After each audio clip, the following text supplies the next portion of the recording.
Hey everyone, welcome back to our channel. Today we're diving into episode 14 of our series, Creationism versus Evolution. Is evolution provable? Get cozy, because we're about to explore some big ideas in a way everyone can understand. We're tackling a topic that's been a subject of debates, discussions, and dissertations for centuries. It's a question that's intrigued thinkers from Charles Darwin to your high school biology teacher. Is evolution provable? Can we, with absolute certainty, confirm that species evolve over time? You might be thinking, well, of course we have fossils, DNA evidence, and more.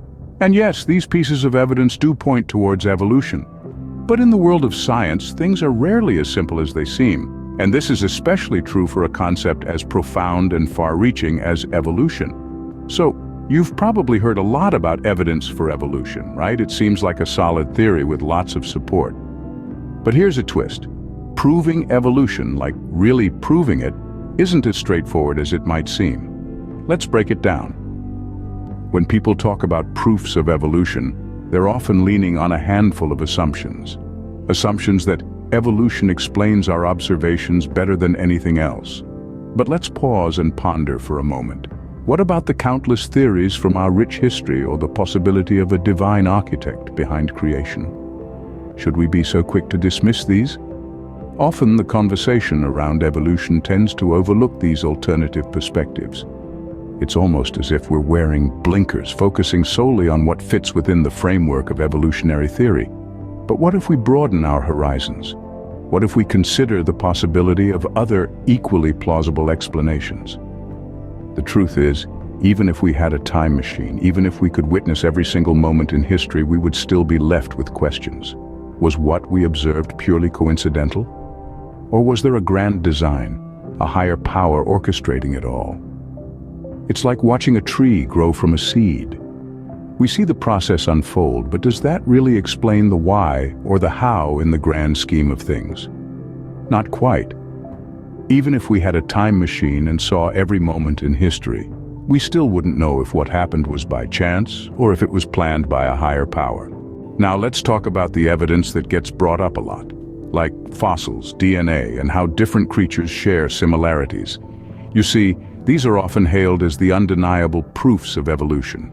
But are they really? Or are we just interpreting them in a way that fits our preconceived notions? Take fossils, for instance. They are like pages from an ancient story, each one giving us a glimpse into the past.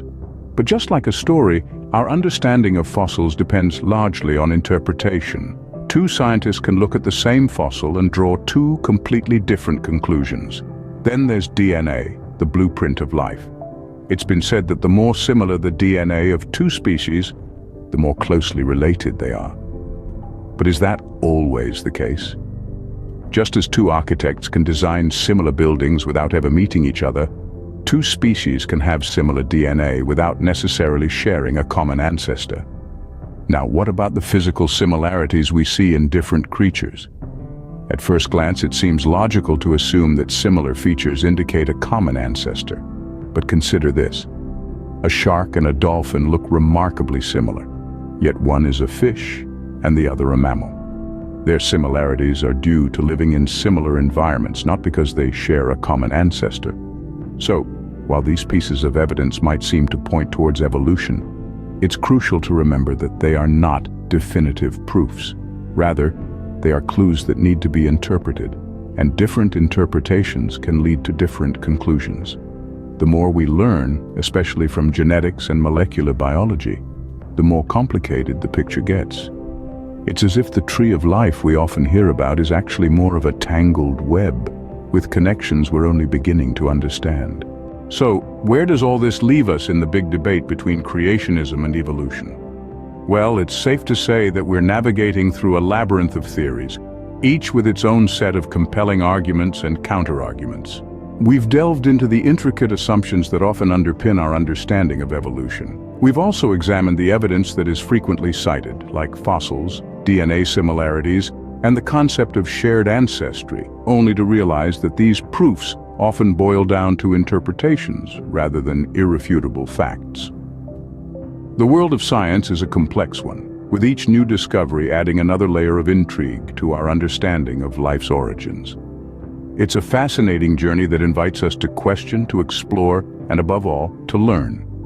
Whether you lean towards creationism, evolution, or somewhere in between, the beauty of this debate lies in its capacity to stimulate thought and dialogue.